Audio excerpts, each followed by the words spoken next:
HSC exam 2024 পরীক্ষার্থীদের জন্য একটি সুসংবাদ।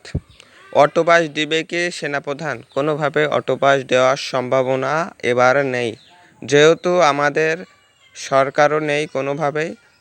এখন সরকার হচ্ছে সেনাপ্রধানের কাছে আমাদের সকল কার্যক্রম এবং সকল কিছু অনুষ্ঠিত করবে।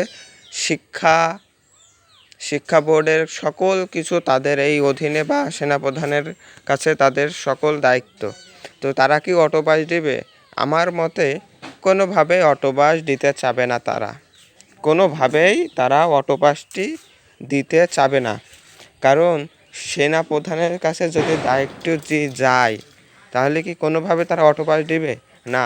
তোমাদের আরও পরীক্ষাটি কড়াকড় হতে চলেছে। তোমাদের পরীক্ষাটি যেটা আমাদের হতো, মনে করুন যে বোর্ডের যেরকম ছাড় দিত তেমন আর ছাড় দিবে না। দরকার হয় সেনাপ্রধান পর্যন্ত তারা সকল অধীনে যাবে। শিক্ষকরা থাকবে, কিন্তু সেনাপ্রধান বা সেনাবাহিনী তাদের আপনাদের পরীক্ষায় থাকবে। তখন আপনাদের পরীক্ষায় অনেক সমস্যার সম্মুখীন হতে হবে। তাদের কোনোভাবে অটোপাস দিতে নারাজ সেনাপ্রধান, কারণ বুঝতেই তো পারছেন সেনাপ্রধান আসলে একটা কেমন জিনিস বা কেমন পরিস্থিতির ভিতরে এবার দেশটি চলবে।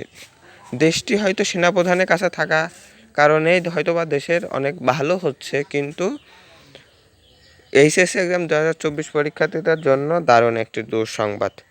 তো এই বিষয়ে আমাদের আরও জানতে, আমাদের সকল প্রকার আপডেট নিউজ জানতে আমাদের চ্যানেলটি সাবস্ক্রাইব করে রাখুন, পাশে থাকা বেল আইকনটি বাজিয়ে রাখুন। তো আশা করি আমাদের 5 মিনিট ক্লাসের সাথেই থাকবেন। ধন্যবাদ সবাইকে।